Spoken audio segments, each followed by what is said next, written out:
আসসালামু আলাইকুম। Welcome to my another blog. সকাল সকাল হোটেল থেকে চেক আউট করে রওনা হয়ে গিয়েছি মণিপাল হসপিটাল মুকুন্দপুরের উদ্দেশ্যে। যাওয়ার সময় কলকাতা সায়েন্স সিটি ও সাইট সিন দেখতে দেখতে 30 থেকে 35 মিনিটের ভেতরে আমরা পৌঁছে গিয়েছি মুকুন্দপুর মণিপাল হসপিটাল। ফেরার সময় ইনশাল্লাহ সায়েন্স সিটি মাকে নিয়ে ঘুরে দেখব। আলহামদুলিল্লাহ, ফাইনালি আমরা হসপিটালে পৌঁছে গিয়েছি। দেখতে পাচ্ছেন মণিপাল হসপিটাল মুকুন্দপুর কলকাতা শাখা। এখান থেকে 2-1 মিনিট হেঁটে সামনে গেলেই নারায়ণা হসপিটাল মুকুন্দপুর কলকাতা শাখা, সেটা দেখতে পারবেন। মার্কুইস স্ট্রিট থেকে উবার কল করে এখানে এসেছি, ভাড়া পড়েছে 183 রুপি। আমরা এখন মণিপাল হসপিটালের ভেতরে ভিডিও করার চেষ্টা করব আর আপনাদেরকে ইনফরমেশন দেওয়ার চেষ্টা করব এখানে আসলে কিভাবে ডাক্তার দেখাবেন, কোথায় যাবেন, কোথা থেকে ইনফরমেশন কালেক্ট করবেন। তো আমরা এখন মণিপাল হসপিটালের ভেতরে যাচ্ছি। আপনারা ভেতরে ঢোকার সাথে সাথে দেখতে পারবেন একদম ফ্রন্টে আছে ইনফরমেশন ডেস্ক। ইনফরমেশন ডেস্ক থেকে আপনি সকল ধরনের ইনফরমেশন পেয়ে যাবেন। আমি ইনফরমেশন ডেস্কে না গিয়ে লেফট সাইডে যাওয়ার চেষ্টা করছিলাম, ভাবছিলাম একটু ঘুরে দেখি, যদি খুঁজে না পাই তাহলে আবার ইনফরমেশন ডেস্কে এসে ইনফরমেশন নিয়ে কোন দিকে যেতে হবে সেখানে চলে যাব। কিছু দূর সামনে এগোতেই দেখলাম একটা মূর্তি রাখা আছে, হয়তো বা ওনারা এখানে নিয়মিত পূজা অর্পণ করেন।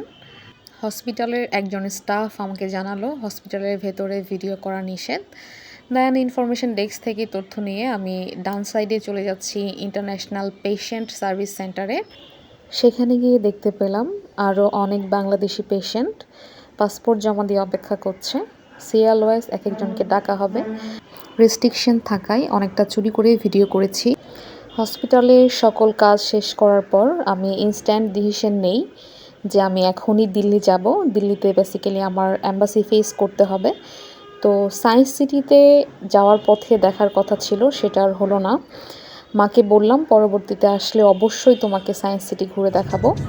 হসপিটাল থেকে উবার বুক করে আমরা রওনা হয়ে গেলাম নেতাজি সুভাষচন্দ্র বসু ইন্টারন্যাশনাল এয়ারপোর্টের উদ্দেশ্যে। সেখান থেকে ইন্ডিগো এয়ারলাইন্সে করে আমরা পৌঁছে যাব ইন্দিরা গান্ধী ইন্টারন্যাশনাল এয়ারপোর্ট। অনেকেই বলেছিলেন মেডিকেল ভিসাতে আমি দিল্লিতে অ্যাম্বাসি ফেস করতে যেতে পারবো না, যেহেতু আমার ভিসাতে উল্লেখ করা আছে মণিপাল হসপিটাল মুকুন্দপুর শাখা।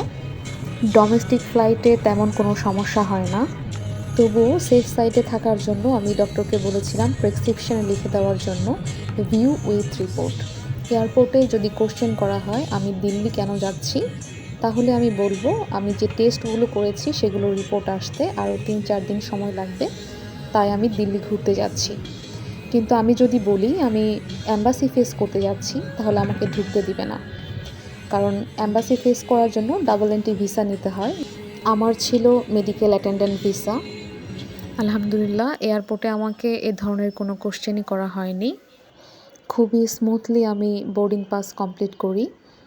তবে আমি খুব ভয়ে ছিলাম যদি আমাকে এন্ট্রি রিফিউজ সিল দিয়ে দেয় তাহলে হয়তো বা আমি পরবর্তীতে অ্যাম্বাসি ফেস করতে পারবো না। পরবর্তী ভিডিওতে বিস্তারিত জানিয়ে দেওয়া হবে। সবাই ভালো থাকবেন। আসসালামু আলাইকুম।